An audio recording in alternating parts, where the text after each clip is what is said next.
Oh, for flip's sake. Welcome, everybody.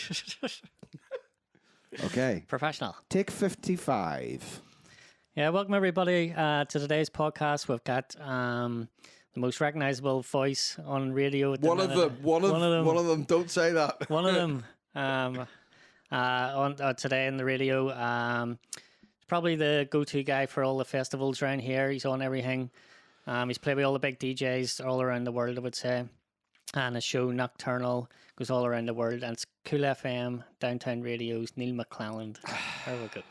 Oh my goodness. So that's quite the introduction. Yeah, Thank I've been you. trying to think of that there. It took me all week. Thank you. Should have just written it down. Would have been a lot easier. That's what I do.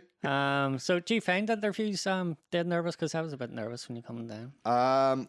No, not at all. I find them probably one of the most natural things in the world for me. Although I remember the very first interview that I did, which was actually in the Grand Opera House in 1988 at Christmas time at the Panto when I interviewed Jimmy Cricket. Yes. And very weirdly, Candy Devine from downtown in their green room before the Panto. What capacity was that? Were you working for Opera House at the time? Or?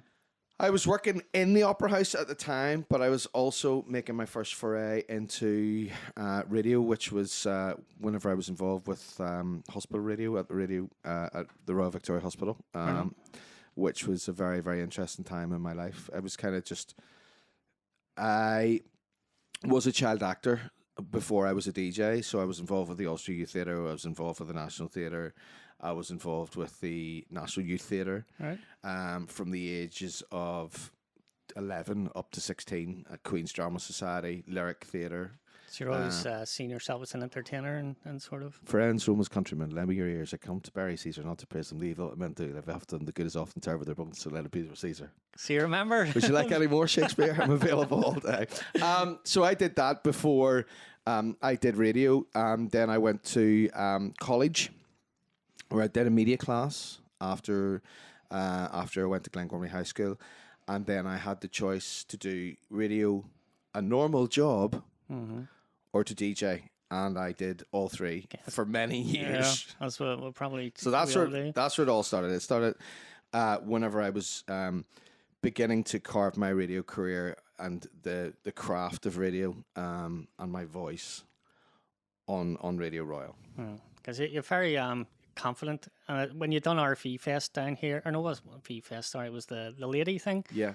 You just go on the mic and you just like control, just calmness, and I'm just looking at it all going, I wish I could do that there. It's just, I kind of bring it back to, I guess, when you learn to become an actor at such a young age, and you're in front of really big audiences, which I was at the age of like 14 and a half. I was along with the likes of Susan Lynch and, Grimes McKee, Christina Nelson, Peter Quigley, all the big names, William Porter, who's now on Broadway.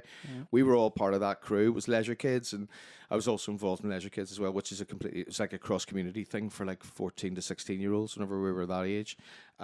So whenever you are in front of a large audience at that age, that gives you the ultimate confidence. I mean, standing up on top of a wall full of humans built as a wall, at the Larry Olivier stage in the National Theatre the day after Larry Olivier died,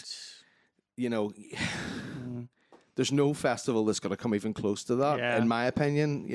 2,000 lovies in the South Side and in the National Theatre, and I can just remember that as plain as day still. So the key is getting in early and learning. That's where I learned to speak. That's how I learned how to speak. That's how I learned how to mouth my words and use my voice, and none of the things that have happened in later years would have been possible without the likes of Peter Quigley and people from the Lyric Theatre who taught me my craft. Brilliant.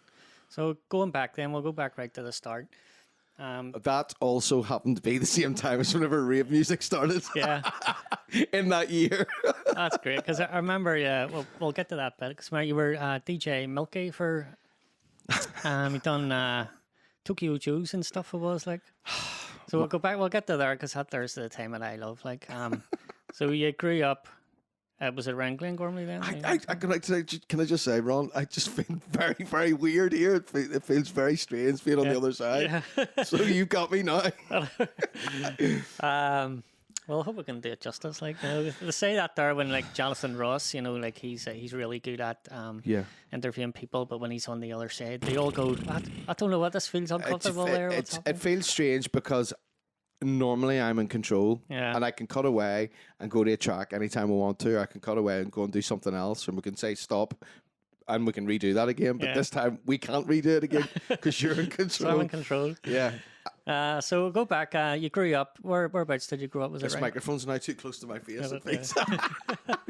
Sorry, go ahead. Whereabouts did you grow up in? I came from the Shankill Road in Belfast. Mother and father moved out in the 1970s, and we moved to Glengormley. I was schooled at Moscow Primary School, and then did a lot of acting there in my later years at Moscow, and then I went to Glengormley High School, and then I went to college around the corner. At Newton Abbey? Yeah. Newton Abbey Tech. Yeah.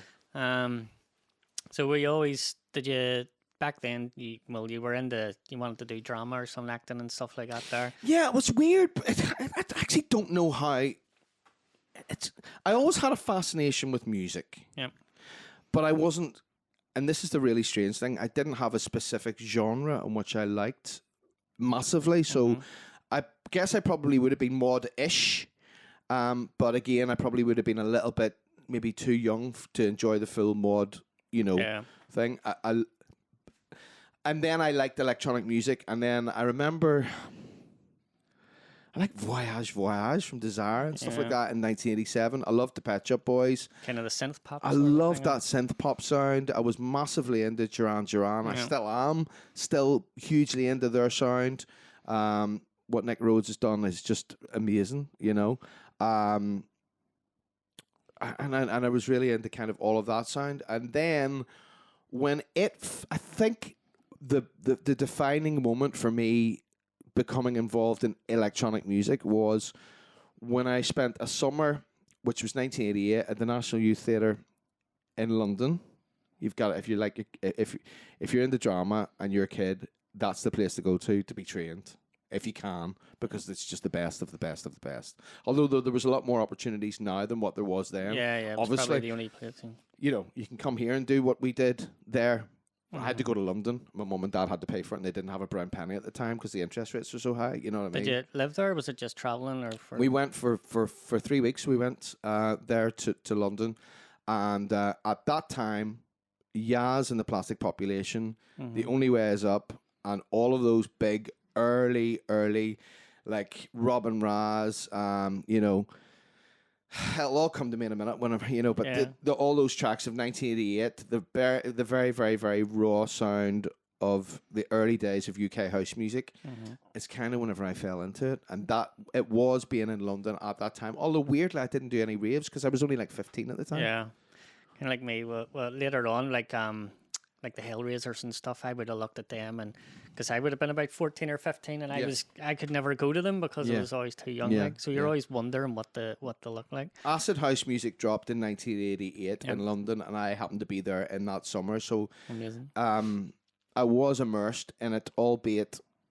from like posters and going into the underground and seeing like raves and stuff like that were going to be happening that I never actually got to. But weirdly, the next year, whenever it kind of really arrived in Northern Ireland, which was 1989, I know there was other things happening at other times in Northern Ireland with regards to dance music, and I'm not disputing that in any way, shape or form, but my part of it, I became involved in 1989.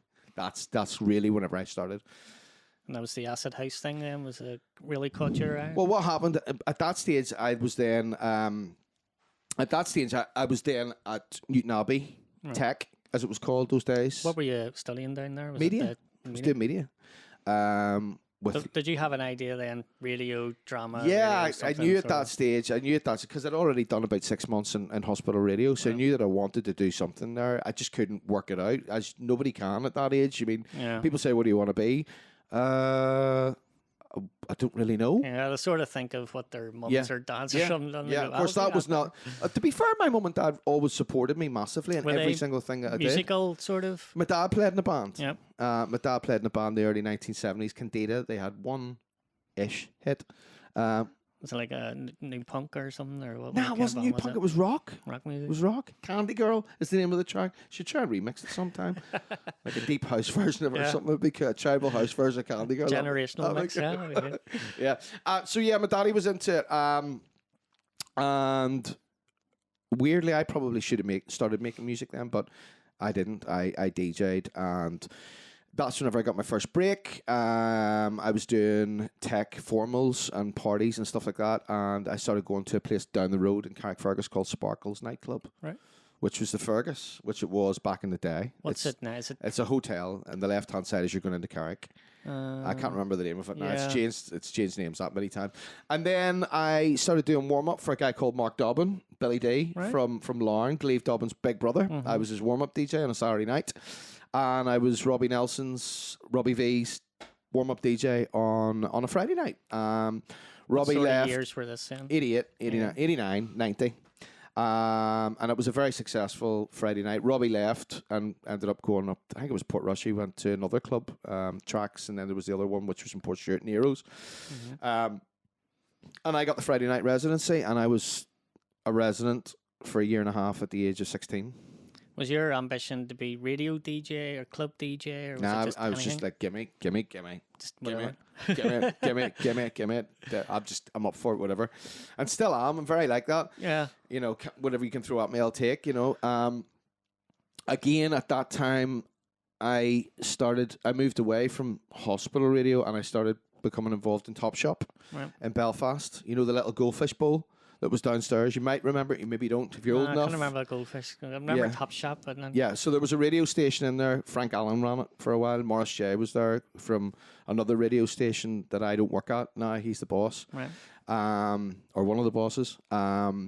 So he was there, and I did some cover stuff, and then they left, and then I got the day shift, and I was working 37 hours a week at the age of 16, run the radio station, Jeez, doing news as well. that's amazing. That was pretty cool. It was pretty cool, to be fair. Yeah. Was this? So you mentioned the hospital radio. Where did that there come in? The Royal. I was when I was 15. 15. How did you get that there? Just again, did you see it or somebody? No, said? no. Actually, my mother's sister was very, very ill in hospital. My auntie Carol, who passed away of cancer, and my auntie Dorothy passed away of cancer. Cancer is quite a big thing in our family, which is why I have such a passion for helping with any kind of cancer thing. So she passed away, very unfortunately. But at the same time, before she passed away, I went for a wander one day and found a radio station. weirdly, which just happened to be pretty close to where she was. Knocked the door and went, "How can I get involved?" And that is my best advice ever for anybody to do anything. Yeah. Knock the door and ask, "Can I get involved? How can I help?" There'd be a lot of people walking around just rapping doors now. I go, We can't wrap is the there a doors radio now. station in there? You can't wrap the doors now. That's the problem. You have to send emails and blah, blah, blah. Radio and hospitals are kind of weird because you'd think they would just listen to normal radio, but don't they have to pay then or something? But if they do their own, no. They had an agreement actually weirdly with Downtown, who I work for now. Obviously on drive time, get the plug in there. Get the plug in. 4 to 7 Monday to Friday.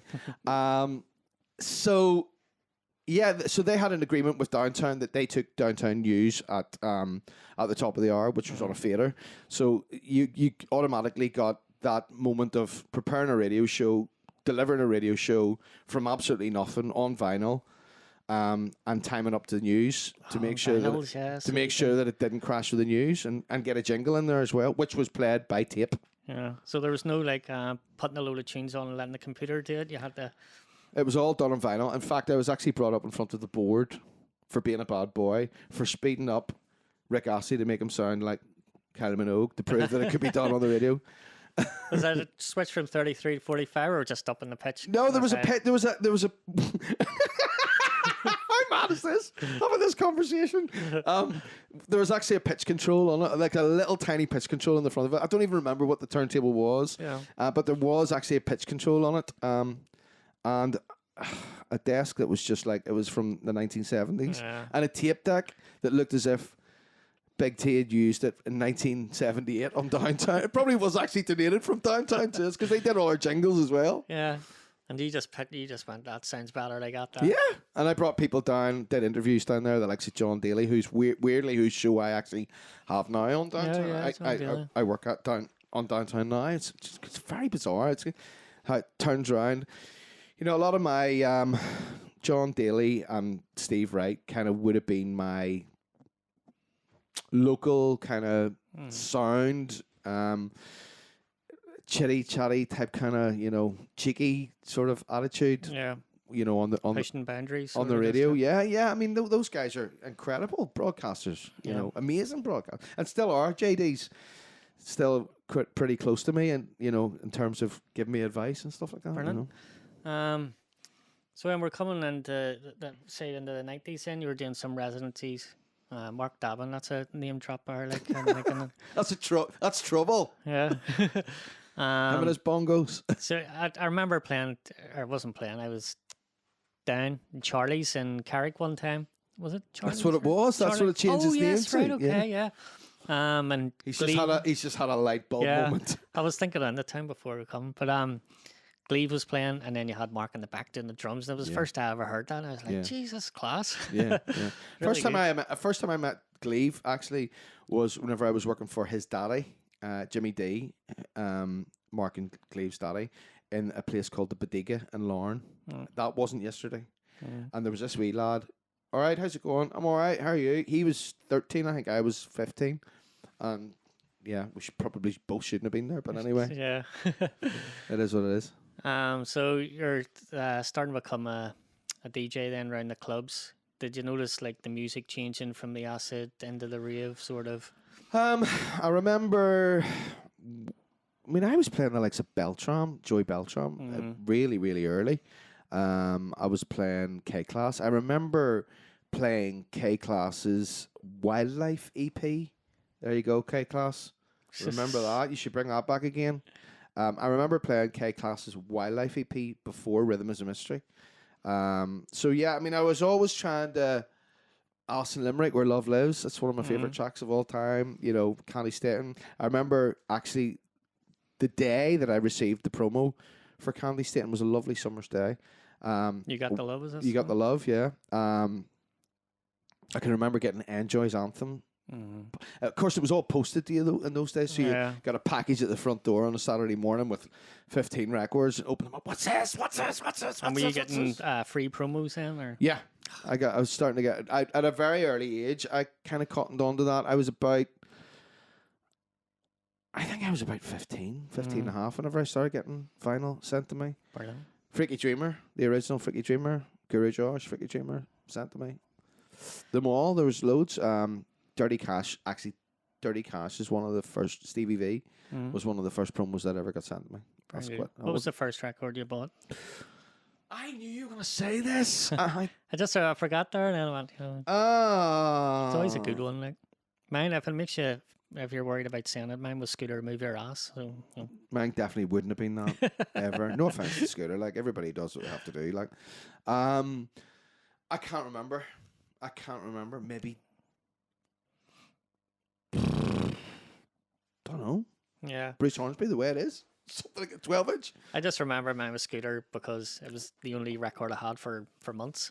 I didn't have a set of turntables for years. I didn't get a set of turntables. I actually learnt how to mix and DJ in the club. Just in front of Robbie actually brought me to his house one day and went, "This is how you do it." Him and Mark Wesley together. Well, actually, it was Robbie to start off with, and then Mark Wesley actually picked me up from college.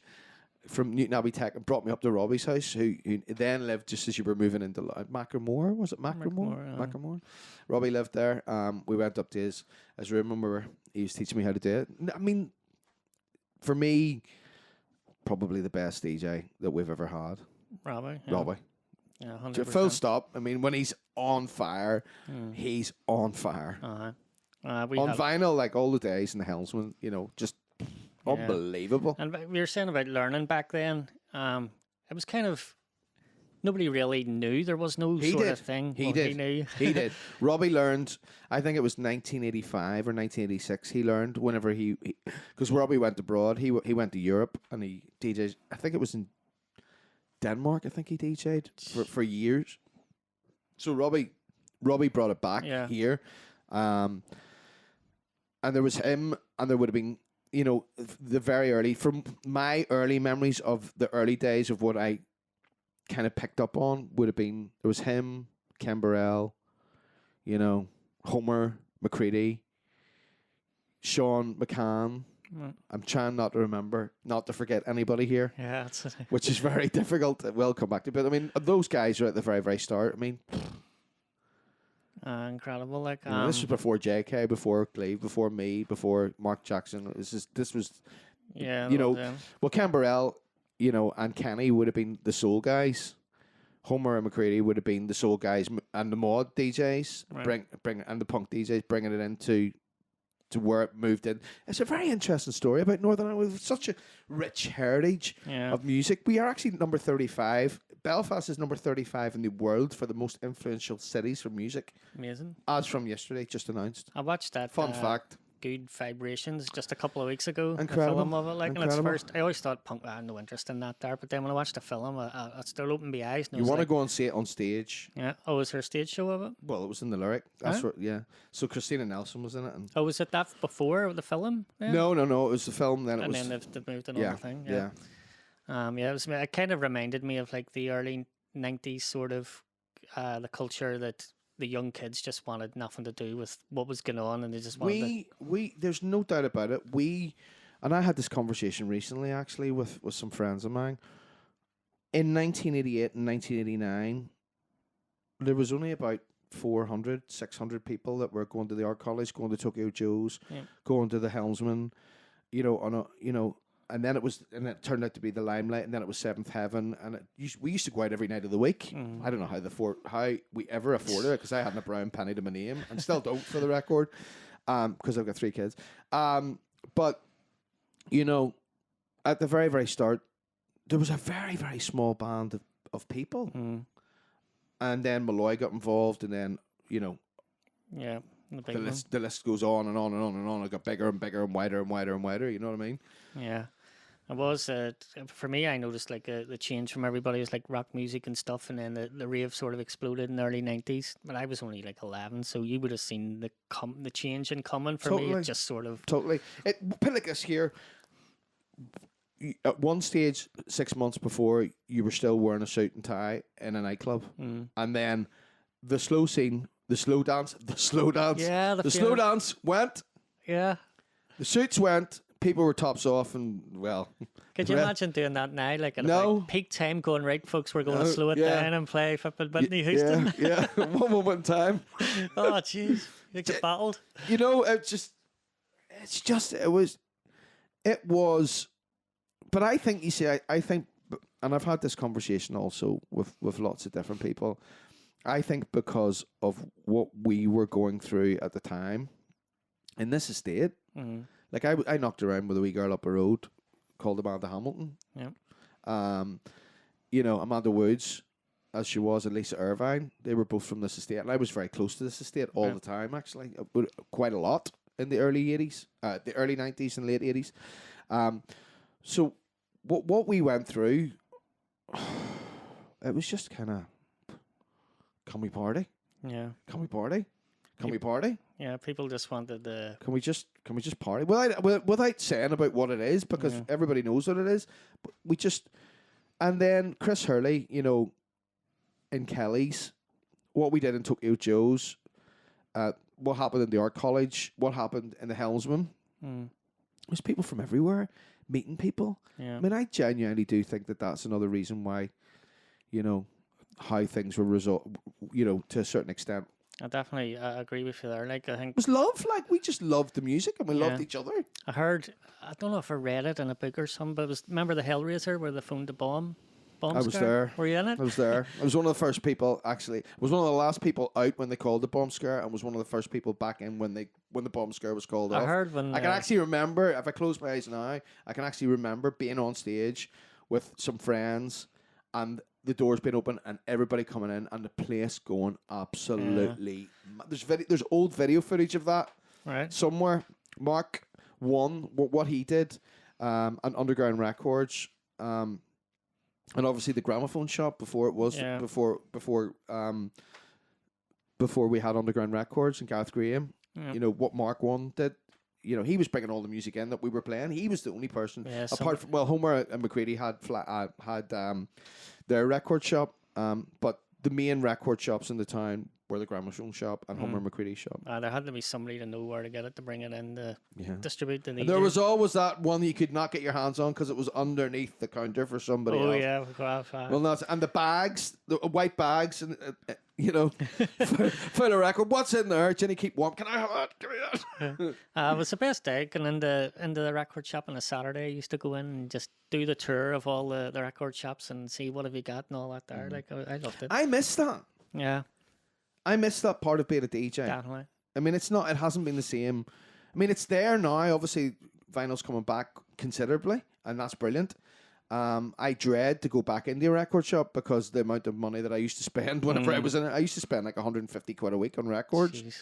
You know, £10 for an import and stuff, and you're like, you don't realize. I mean, the amount of. I mean, even today, the amount of vinyl that I have, if you were to price it, it would just cost a fortune. yeah. How many records do you think you have? Still, Yeah. probably I kept the ones that I really, really love. That mean something to me individually. I should have probably brought a couple down, shouldn't I? Brought them out and went, this is what it means, this is what it means. But every single, I'll tell you another story on the other side. Right. But every single one of those records meant something to me individually. It was a memory. And I did an interview with the guy who found The Prodigy, created The Prodigy, and created Positiva Records, and has a massive influence in the music scene now, and still a real cool operator, a guy called Nick Hawkes. Right. Nick, if you're watching, not in your direction. And I said to Nick Hawkes, out of all the Positiva Records that you created or signed to the label, what was your favorite? And he just went, I can't do that. I can't tell you that. They all meant something else to me. You know, they all individually meant something. And that's what I'm like with my vinyl. Yeah, there was that there. You're going in, you're buying it, you're spending money on it, you're coming back and you're looking at the artwork, and it's not even that. You relate to it. Every single one of those tracks that we played, I can identify specifically where I was at that time, or what club, and who I was knocking around where with, you were playing, who my crew was, or what crew I was part of. That you know, and it's created your childhood memories really, and stuff. Really gangster there. Sorry about that. Crew. Yeah. So it sort of created your memories. I had mates everywhere. Because I played everywhere, you know, and I still do, and I love that. It's been a real journey for me. It's been a lovely journey for me. Yeah, it's the early 90s and stuff. Like I said, I was too young to think, so I had to listen to the tapes of everybody was doing and stuff, and trying to imagine what it was like, the live recordings, and I was just going, I wish I was going through that there. So it was such a magical time. Yeah. I was saying about the Hellraiser thing. I think I read somewhere, I think it was at uni, I read it. So the paramilitary's done that because the scene that the young people were coming together and music was sort of getting them away from that. So they wanted to be like a, hey, you're not allowed to do that there sort of thing. Come with us. So they were sort of, That's your words. Yeah. Well, I read it somewhere else. Honestly, did. I don't know. I mean, who knows? Yeah. Who knows? But the music definitely brought people together. Like, and did you go to Kelly's and stuff then in the early days? A lot. Sure. A lot. First time I went to Kelly's was before the barn. It was upstairs in Aluminium. Alan Simpson was DJing. And they played James Sit Down. That was the sort of music that... Actually, the very first time I went to Kelly's would have been... I'm pretty sure it's either late... Maybe middle of 1989. Because the first... I remember that one of the first times I went to the art college was Face with Homer McCready, whenever DJ H and Steffi was out. So it would have been November 1989, I remember. But yeah, I would have been going to Kelly's very, very early. I became very close friends with Chris Hurley, who's no longer with us, obviously, and Joanne, who is back DJing again, which is great. Lovely to see that. Pretty early. And I got a chance to play Kelly's at the time whenever Vertigo would have been there in the very early days of it, and the atmosphere is just Even Yeah. talking about it, actually, I had this conversation. I did an interview earlier on with Jamie from Subjacts, Mm. and whenever I was actually talking about it, I can actually feel the hairs on my back going up, my neck going up, Yeah. because of the memories of like Everybody says that. Even people. 2,000 people, hands in the air, and Yeah. the sweat dripping off the ceiling. Like, Yeah. you're just never going to get that again. Yeah. An X-ray there as well. I mean, what he did and Cy, and Colin Hamilton moving it on to what it was in Lush. Just it's a became very, very, very special place Yeah. in my heart, and I've got a smile on my face Yeah. even just thinking I about it. wish I had experienced it like, but I just have to listen to people There's- like you talking There's about something really, really, really, really special about that building and what it did for Northern Ireland, and what it did for dance music, and what it did for friendships that are still there after 30 years. And it's just weird that it's not there in its form of what it is. And I actually had that conversation earlier on. I'd love to see it back again, because there's something about leaving Belfast, leaving Newton Abbey, getting into a car or a jeep or a bus and going up to Port Rush. And Yeah. I mean, I went up there and stayed up there for like 3 years. You know what I mean? Yeah. Everybody travelled everywhere, like up that's all you hear. People like, and I don't know if the drunk drove or not, like whatever, but they were just filling the cars of people just to go up the Callies and then coming back again. There is. Do you think the clubs nowadays? I know they're nothing like that there, but is there any iconic clubs sort of in the day, or is it, do you think, just festivals have took over? I just think, I mean, I'm very lucky to still DJ every week in a place called Betty Backs in Bangor, Yep. which I've been doing for 7 years. So I'm really, really lucky to still have that. What nights do you do in there? I do Saturday nights. Saturday nights, yeah. Is there anything there at the minute? Thompson's, I still like that. I haven't been in a while, Yeah. but apart from that, What other clubs then in the circuit back in the days did you do? Probably them all, but Done them all. What ones do you stand out? The standout ones for me, I did a long residency at a place called Storm, Right. which was at Bob Cratchit's on a Wednesday night, opposite the City Hall or City Hospital. I did that for a long time. I did the Down Royal for a long time in Lisburn. I did the Boom Boom Rooms in Bangor for a long, long time. I did Cafe Coole for a long time also. I've had some. I can imagine. Yeah. I've had some fun. Like I've had some real fun. And then I did after the 90s. I did Precious for a long time. The Odyssey. Yeah. I did it for about 3 years, 4 years. I was in the Odyssey last week.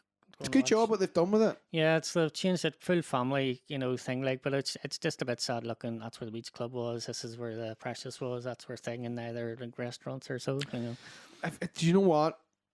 Everything has to change. Yeah.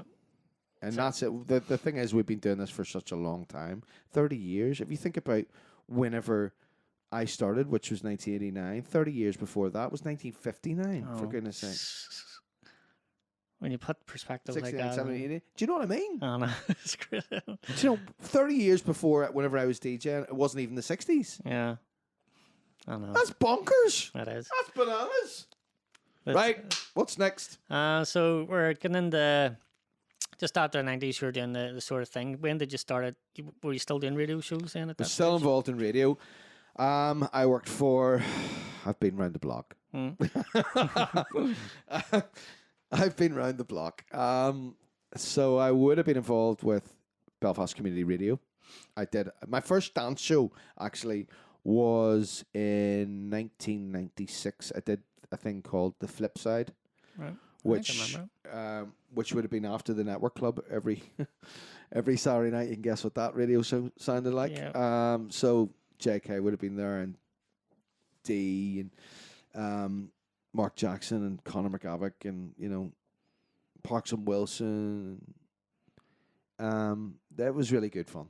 Network's another club that I never got the experience either. Amazing. I went up 3 times Amazing. and get turned away every time. And it's early days that whenever Mark Jackson and Conor McGavick and JK and the whole crew were involved in that. You know, it was just Eamon Began. Yeah. Amazing times, amazing music, and amazing DJs. Yeah, it seemed everything was happening, wasn't it? You know, you had the Renaissance guys that were there. Beat Foundation were coming over, who were the forerunner to Groove Armada, Andy Kokop live and the trumpet, you know.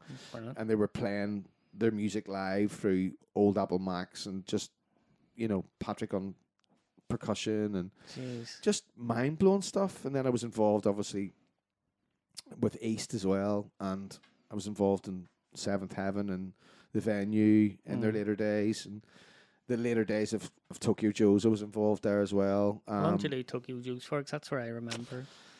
First time round, I did it for about 2.5 years. So I did a Saturday and I did a Friday. I was involved with Spencer and Cliff McKay and Mooner and people like that, which was bonkers. I always heard people, because a lot of people from here went to Tokyo Joe's, and they were all like, we're going to Tokyo Joe's, Yeah. oh, I love it, so that's where... We did finish there on a Saturday night and then went down to Circus to see Robbie and Gleave and, you know, Malloy, and left there and then went to Chirella, or went up to Kelly's and then left there and went, you know, it's just... Jeez. It was so much going on. It was just a vibe. This place was a vibe. Yeah, it's like every club was packed and everybody was enjoying it. And like I say, the money was just where the hell to go. Everybody was just sticking two fingers up at everybody at what was going on here and going, "Let's go, come on!" And it just don't feel as if it's there anymore. Yeah. It's just not there anymore. Sometimes when I go over to Scotland and DJ, you see some of it reminds you of them like sort of days where people are just music. Yeah, you know, I want to feel the vibe again. Like, where's that gone? I don't know. You got people standing around taking photographs of themselves and doing videos now. What about the music? What happened? Where's that going? Yeah. It's not all about getting your bloody photograph taken and sticking it up in your socials, baby. Do you see some of the things on Facebook, like the memes where it goes like back in the 90s and everybody taps off sweat and then it goes deny and they're all... It's just a totally different vibe. Yeah, it's all cool and calm. But I don't want to sound... You know, I don't really... You know, everybody has to change and everything has to change. So I don't... And I believe that I'm trying my very best to change and stay very, very current. Yeah. And that's the reason why when I was with Coole FM and then I left Coole FM and then I went back to Mid 106 and I went to City Beat. And then Q Radio came about. So it was 7FM and the Q Radio network. I went there and did drive time there. And then they bought City Beat and I ended up doing drive time with Owen Larkin. And then I left there and I went to Coole and Downtown, and that's where I've been from 2017. And then I approached my boss the very first day that I went to Coole and said I want to do a specialist radio show. And he went, well, what's your plan? And I gave him a plan. He went, let's go. Is this a Nocturnal? And that's how Nocturnal was born. So Nocturnal's been going now since 2017. And obviously it's not on Coole FM anymore, but it's around the rest of the world on the other radio stations that I'm involved with, which is Select Radio in London, which is a massively progressive home of electronic music in the United Kingdom. That's what they're calling themselves. And I mean, they're FM and DAB across London. They're in Brighton and Hove and Norwich around the world. So I do that. It's syndicated there. It's also syndicated to Atmosphere Radio, where I do breakfast across the southeast of England daily, Monday to Friday. And I do Frisk Radio, which is not on Frisk Radio, but that's just where I am at the minute. In Newcastle and Sunderland, Durham, North and South Shields, and Darlington. All over them. So Nocturnal's there, and it's in on Vibe Nation as well. It's sort of the, would you call it melodic techno? Is that the thing now with techno? No, it's not. It's everything. Nocturnal is everything from disco to techno. That's it's the journey in between disco and techno, and that's kind of how I sell it. And it's the best music that I can get my hands on every single week, with the best producers, the best interviews, the best vibe that I can do, and it's still going well, and it's being received very well. I mean, I get messages at stupid o'clock on a Saturday night saying loving your music and listening to you in London, and it's repeated during the day sometimes. You get people saying loving your music, and you know, That's It's what you really- want, yeah. So you're That's what I'm really, really into. But obviously, I love what I do on Downtown, and that's just yeah. that we've been on Downtown on Drive Time now. It's just been going up and up and up for I listen. 6 I years, don't listen to 7. Radio Lab. I listen. Like if you were on, I remember It's you went hilarious. to Jamaica. Did you go? Been to Jamaica. There's Very, pretty good shows. very, very, very luckily, I've been brought to Jamaica and to Barbados from my boss Stuart Robinson, who's just an amazing content director and boss of 2 radio stations that are Yeah. 3 radio stations that are just flying. You know, they're at the peak of where they are. Yeah, And certainly. it's just it's lovely to be a small part of a big thing that's doing Yeah. so well. And yeah, so it must be amazing being able to fly off and do what you love doing. And I never forget. I did an interview with Pete Tong. The day before we went to Barbados. Wow. Because they were doing the Heritage Orchestra in the SSE, and Pete Tong came up from Dublin, and the first thing he said to me was, "How long do you think this is going to take, Neil?" And I went, "It's not going to take long because I'm going to Barbados." And he looked at me and went, "Bloody hell! How did you manage to do that?" of course, swing it. You know, for Pete Tong to say Yeah. to be right beside me, like he's there, I'm here, and he looks at me. Bloody hell! how'd you You're manage to lucky. do it?" You know, hang on a minute. You're Pete Tong. You're the global ambassador for electronic music. Probably one of the reasons why I'm doing what I'm doing, Yeah. along with Jeff Young and Robbie Vincent from Radio 1. And you're saying that to me. That's just Well, there you go. that's mad. Like that. Was that the things in the Odyssey, the That was- orchestras yeah, playing? The yeah, thing? yeah. Pete Tong and the Heritage Orchestra with Jules Buckley. It was amazing. So it was I went to one, and it's incredible hearing it. The sound, yeah, it's just unbelievable. yeah. Becky Hill. Becky Hill Yeah, was the vocalist. yeah, really. I did an interview with Becky Hill and said to her that, well, obviously I knew of Becky Hill from drum and bass times, but I did an interview with her there about 2 years ago, and I said, you know, the first time I really kind of fell in love with your voice and the way that you delivered to an audience was whenever you did the vocals for Pete Tong and the Heritage Orchestra. And she's like, "Oh yeah, right, I forgot about that." You know. So you probably interviewed tons of people. Who would be your most famous and stuff? I've done loads of interviews. I mean, the ones that really stand out for Yeah. me. So there's loads, and it's not fair Yeah. for me to single out, but the ones that stick out and mean so much to me, would be Nile Rodgers. Right. Nile Rodgers. The very first time that I interviewed Nile Rodgers was for another radio station who I don't work for anymore. And they said to me, his people said, "You've got 5 minutes. He's in a hotel in Berlin, and I'm down the line." This was on the phone, so this was on the phone. It was before Zoom and all that sort of carry on.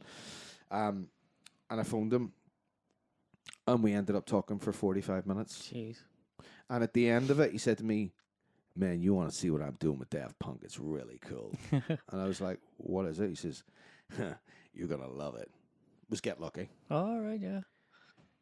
There you go. You got an exclusive. there. Got a real scoop. Like, Yeah. and then I spoke to him loads of times after that, and every time that I interview him, I say to him, "You know, what sort of a scoop? You give me a scoop about that. Get Lucky. What are you going to give You're me this?" expecting it now? You know. So him, Bon Jovi, Right. John Bon Jovi, interviewed him.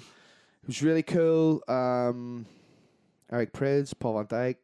You know, big names like big. Yeah. Pete Tong. Yeah, I've done some. Some I've done big some names big there. names, like, Jeez. you know. Well, you're my biggest so far. But so I there you go. enjoy. I'll be honest with you. I enjoy the chatting to the big ones, but I enjoy just as much talking to somebody who's just starting Yeah. a journey in whatever it is that they do, whether it be acting, whether it be a book, whether it be a play or a show, or you know, a musical, or you know, or a piece of work, or writing. I got involved and started doing some stuff with XX Noise writing, and I find that really interesting. But it just takes so long. But weirdly, people actually appreciate, in my opinion, in the industry, and this is my take on it. Yeah. All right, this is my take on it. That you're actually more respected for writing as a journalist than you are as a broadcaster. I don't know why that is. I have no idea what that is. It seems to be whenever you put your name to something, Yeah. you know, and published. your words come out, your personality comes out in your words and it's published. I don't know. Did you do any more education after the I did. NRC? I did. Yeah, I did. I did some stuff in Korean for a while, and then I came back, and then I did a BTEC National in moving media in Bangor, and that's kind of really where I really kind of went. You know, I really want to do this. Yeah. And you've never looked back on. Well, I mean, I kept a normal job for a very, very long time. I've only really come away and been full time in a limited. I've only in a limited company about a year now, NJMCC Media. But you know, as a broadcaster, I've only been a broadcaster on its own for about 5 years, 6 years now, and it's probably the best thing I've ever done. Yeah, definitely.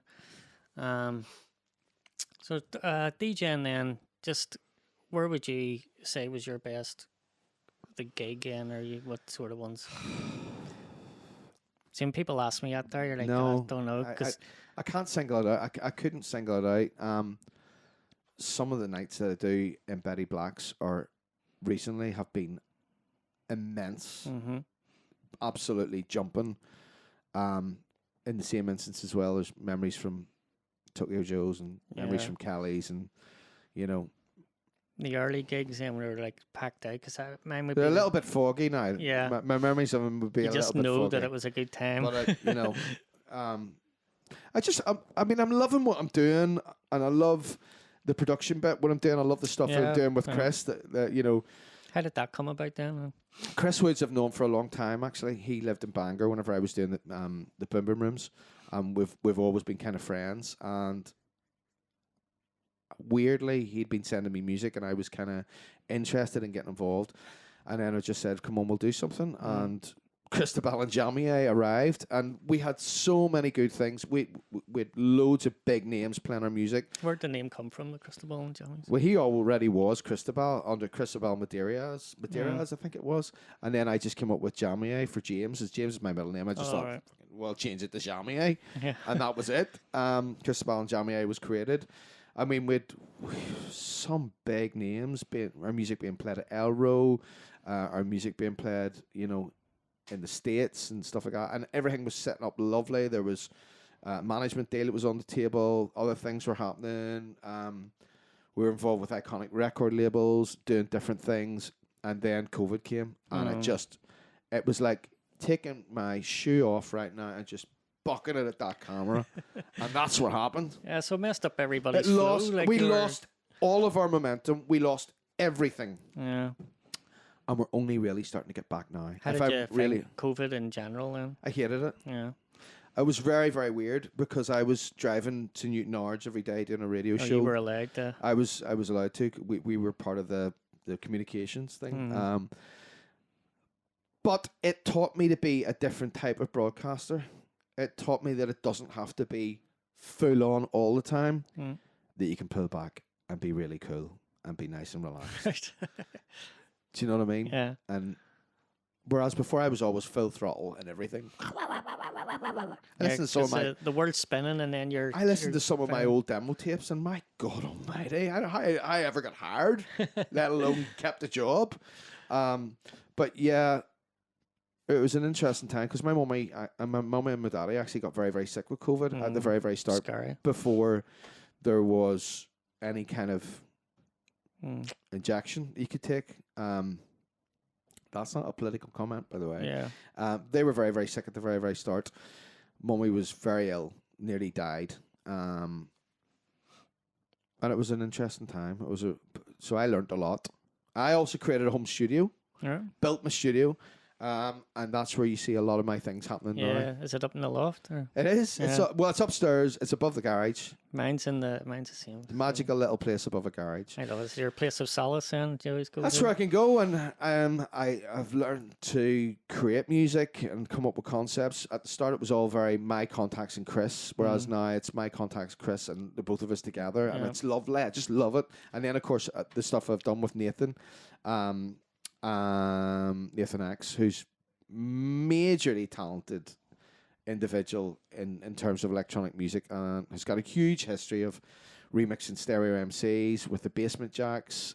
You know, he's been at the peak. He's probably one of the best, if not the best. He probably is the best percussion artist I've ever seen. This guy does things with tom-toms that I've never seen anybody doing, and different rhythms in his head. It's just phenomenal. So that's a great journey, and we've got some other bits and pieces coming out very, very soon, which I'm very interested in. The things that we're doing with Cristobal and Jaume, pretty cool. We're doing some remixes also, which is very interesting, and it's going in the right direction. Yeah. But so you're doing a lot of different things. What would be preferred, like the radio, club DJ? No, the reason that's me. It's just all. That's me. It's just this what I do. That's me. I did an interview with Phil Kieran over the last while, which you're going to see soon. Well, you'll read soon. And he's pretty much the same. He does lots of different things, and that's what I'm into. I like keeping busy. I like being busy, and I take that from right back to close this interview to tie it up. I take that back from whenever I was a young boy that I lost my auntie and my other auntie very, very young, and my uncle very, very young. They all died of cancer. They died of stomach cancer and lung cancer. And I believe that, and that's what gives me my energy every day, that if you wake up, you rinse, sorry for the curse word, that's the only curse word I've done the whole thing. That's just how passionate I am about this. You rinse every single day as hard as you can. And that's what I do. That's why I do martial arts.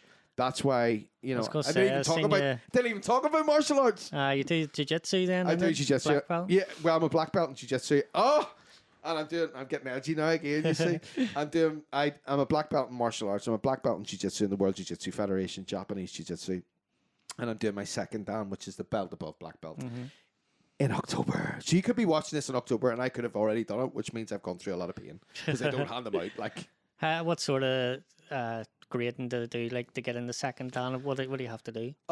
Everything I've done before, all the belts before. Was there weapons training in the one before? Yes, there's weapons in it as well, yeah. So there's weapons in this one as well. How often do you train in the... 3 nights a week, an hour and a half a week, an hour and a half a night, and swim every other day. Jeez, you're well fit then. Try. I do karate once a week. Let's go. Do you want to have a fight? No. We could use this. Once we fall on the ground, we'll have to get up again, because I know, like, once you get a karate guy on the ground, they're done. Well, I stand. That's Japanese jiu-jitsu is very much standing up, but we do a bit of BJJ as well. There we go. That's it. Awesome. Thanks for for coming in, Neal. It's been really awesome listening to your story. I enjoyed it very much. Thank you. Well, hopefully with a bit of luck, the story's going to keep going. Yeah. And I just want to, for everybody that I've been involved with, and for everybody that I work with, and everybody that I have worked with, and anybody that's been part of my journey, it's very weird. This is the first time I've ever really talked like this. So you know what you've got out of me is, you know, I don't normally tell a lot of people what I do. I normally keep things pretty close to my chest. But thank you. Well, that's what I like to hear. You know, people's like how they really feel, how they got here, and how they got to where they were. Like, that's what it's all about for me. To hear listening to that there. So some very exciting things coming up though in the next 6 months. Yeah, have you anything to you want to? No. I'm Am I getting an exclusive? No, for, like, now? I'm a true believer that you play your cards close to your chest, and certainly in the music industry, there's lots of really, really cool stuff happening very, very soon. Cool. So keep an eye on your socials for that there. Yeah, lots of really cool stuff. Brilliant. So that's it then. Thanks for coming again. Awesome. We made it. Yeah. Cheers.